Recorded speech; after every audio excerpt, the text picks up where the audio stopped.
Mga kahuan, panoorin ang video na ito upang alamin ang pinaka-latest na balita tungkol sa lagay ng panahon at bagyo. Update today.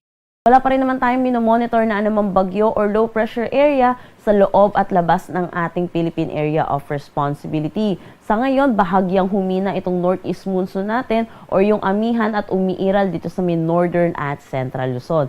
Dahil na rin sa paghina neto, ay wala tayong umiiral na shear line or nakakaapekto sa anumang parte ng ating bansa.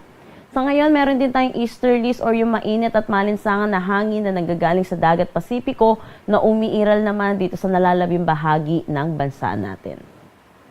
Meron tayong nakataas na gale warning dito sa may Batanes, northern coast ng Cagayan kasama na ang Babuyan Islands at Ilocos Norte.